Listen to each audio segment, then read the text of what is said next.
148 ቀናትን ተጉዘናል በእግዚአብሔር ጸጋ መስከረም 1 ዘፍጥረት 1 ብለን ጀምረን እስከ ጳጉሜ 22 ድረስ እየተጓዝን ነው። የተወደዳችሁ የመጽሐፍ ቅዱስ ንባብ ቤተሰቦቻችን ዛሬ ከኢዮብ 22 ጀምሮ እስከ 24 ድረስ ያለውን አብረን እናንብብ። በጌታ በኢየሱስ ስም አነባለሁ። ኢዮብ ምዕራፍ 22። ቴማናዊውም ኤልፋዝ መለሰ እንዲህም አለ፣ በእውኑ ሰው እግዚአብሔርን ይጠቅመዋልን? በእውነት ጥበበኛ ሰው ራሱን ይጠቅማል።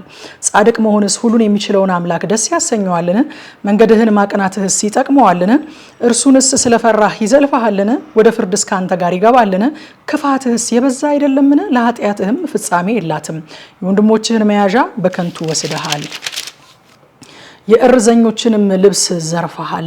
ለደካማ ውሃ አላጠጣህም፣ ለራብተኛ እንጀራን ከልክለሃል። በክንድ የበረታ ምድርን ገዛ፣ ከበርቴውም ሰው ተቀመጠባት። መበለቲቱን አንዳች አልባሰድሃታል፣ የድሃ አደጎችም ክንድ ተሰብሯል። ስለዚህ አሽክላ ከቦሃል፣ ድንገተኛ ፍርሃትም አናውጦሃል። እንዳታይ ብርሃን ጨለማ ሆነችብህ፣ የውሆችን ብዛት አሰጠመህ። እግዚአብሔር በሰማያት ከፍ ከፍ አይልምን? ከዋክብትም እንዴት ከፍ ከፍ እንዳሉ ተመልከት። አንተም እግዚአብሔር ምን ያውቃል? በድቅድቅ ጨለማ ውስጥ ሆኖ ሊፈርድ ይችላልን?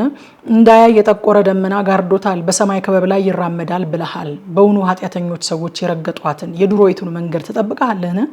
ጊዜያቸው ሳይደርስ ተነጠቁ፣ መሰረታቸውም እንደ ፈሳሽ ውሃ ፈሰሰ። እግዚአብሔርንም ከኛ ዘንድ ራቅ፣ ሁሉም የሚችል አምላክ ምን ሊያደርግልን ይችላል አሉት። ነገር ግን ቤታቸውን በመልካም ነገር ሞላ፣ የኃጥአንን ምክር ከኔ ዘንድ የራቀች ናት። ጻድቃን ያዩታል ደስም ይላቸዋል፣ ንጹሐንም በንቀት ይስቁባቸዋል። በእውነት ሀብታቸው ጠፋ፣ የቀረውንም እሳት በላች። አሁንም ከእርሱ ጋር ተስማማ፣ ሰላምም ይኑርህ፣ በዚያም በጎነትን ታገኛለህ። ከአፉም ሕጉን ተቀበል፣ በልብህም ቃሉን አኑር። ሁሉን ወደሚችል አምላክ ብትመለስ ብትዋረድም፣ ኃጢአትንም ከድንኳንህ ብታርቅ፣ የወርቅን ዕቃ በአፈር ውስጥ የኦፊርንም ወርቅ በጅረት ድንጋይ መካከል ብትጥል፣ ሁሉን የሚችል አምላክ ወርቅና የሚብለጨለጭ ብር ይሆንልሃል። የዚያን ጊዜ ሁሉም በሚችል አምላክ ደስ ይልሃል። ፊትህንም ወደ እግዚአብሔር ታነሳለህ፣ ወደ እርሱም ትጸልያለህ፣ እርሱም ይሰማሃል፣ ስእለትንም ትሰጣለህ። አንተም ትመክራለህ፣ እርሱም ይሳካልሃል። ብርሃንም በመንገድህ ላይ ይበራል። ቢያዋርዱህም አንተ ከፍ ከፍ ትላለህ። ትሑቱን ሰው ያድነዋል፣ ንጹሑን ሰው ያድነዋል፣ በእጅህም ንጽሕና ትድናለህ። ኢዮብ ምዕራፍ 23። ኢዮብም መለሰ እንዲህ አለ፣ ዛሬም ደግሞ የሐዘን እንጉርጉሮዬ ገና መራራ ነው። እጁ በልቅሶ ጩኸቴ ላይ ከብዳለች። እርሱን ወዴት እንዳገኘው ምን ነው ባወቅኩ፣ ወደ ተቀመጠበት ስፍራ ምን ነው በደረስኩ። በፊቱ ሙግቴን አዘጋጅ ነበረ፣ አፌንም በማስረጃ እሞላው ነበረ። የሚመልስልኝንም ቃል ምን እንደሆነ አውቅ ነበረ፣ የሚለኝንም አስተውል ነበረ። በኃይሉ ብዛት ከኔ ጋር ይሟገት ነበርን? እንኳን ያደምጠኝ ነበረ። ቅን ሰው ከእርሱ ጋር በዚያ ይከራከር ነበረ። እኔም ከፈራጄ ለዘላለም እድን ነበረ። እነሆ ወደፊት እሄዳለሁ፣ እርሱም የለም፣ ወደ ኋላም እሄዳለሁ፣ እኔም አላስተውለውም።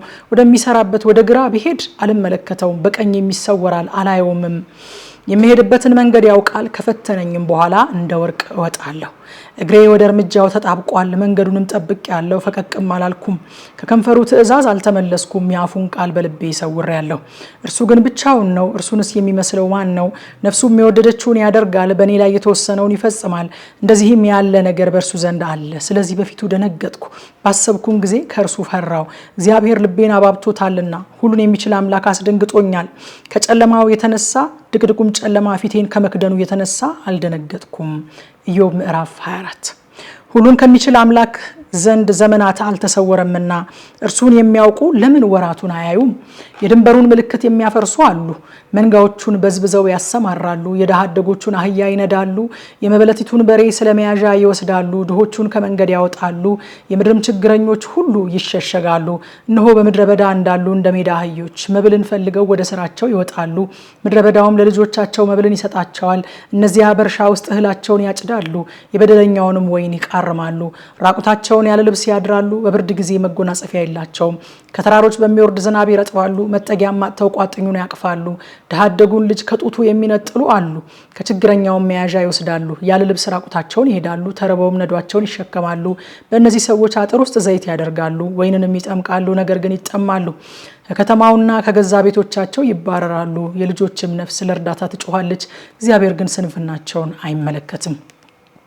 እነዚህ በብርሃን ላይ የሚያምጹ ናቸው፣ መንገዱን አያውቁም፣ በጎዳናው አይጸኑም። ነፍሰ ገዳዩ ሳይነጋ ማልዶ ይነሳል፣ ችግረኞችና ድሆችን ይገድላል። በሌሊትም እንደ ሌባ ነው፣ የአመንዝራም ዓይን ድንግዝግዝታን ይጠብቃል። የማንም ዓይን አያየኝም ይላል፣ ፊቱንም ይሸፍናል። ቤቶቹን በጨለማ ይነድላሉ፣ በቀን ይሸሸጋሉ፣ ብርሃንን አያውቁም። የጠዋት ብርሃን ለነሱ ሁሉ እንደ ሞት ጥላ ነው፣ የሞትን ጥላ ድንጋጤ ያውቃሉና። እነርሱ በውሃ ፊት ላይ በረው ያልፋሉ፣ እድል ፈንታቸውን በምድር ላይ የተረገመች ናት። ወደ ወይኑ ቦታ መንገድ አይዞሩም። ድርቅና ሙቀት ያመዳዩን ውሃ ያጠፋሉ። እንዲሁ ሲኦል በደለኞችን ታጠፋለች። ማህፀን ትረሳለች፣ ትልም በደስታ ይጠባዋል። ዳግመኛም አይታሰብም፣ ክፋትም እንደ ዛፍ ይሰበራል። የማትወልደውን መካኒቱን ይበድላታል፣ ለመበለቲቱን በጎነት አያደርግም። ነገር ግን በኃይሉ ኃያላንን ይስባል። እርሱም በተነሳ ጊዜ ሰው በሕይወቱ አይታመንም። እግዚአብሔር በደህና አኑሯቸዋል፣ በዚያም ይታመናሉ። ዓይኖቹ ግን በመንገዳቸው ላይ ናቸው። ጥቂት ጊዜ ከፍ ከፍ ይላሉ፣ ይሄዳሉ፣ ይጠወልጋሉም፣ እንደ ሌሎች ሁሉ ይከማቻሉ፣ እንደ እሸትም ራስ ይቆረጣሉ። እንዲህስ ባይሆን ሐሰተኛ የሚያደርገኝ ነገሬንስ እንደ ምናምን የሚያደርገው ማን ነው ይላል። ማታ 3 ሰዓት ላይ በቲክቶክ እና በቴሌግራም ቻናላችን በቀጥታ ስርጭት ኑና አብረን እናጥና። ሻሎም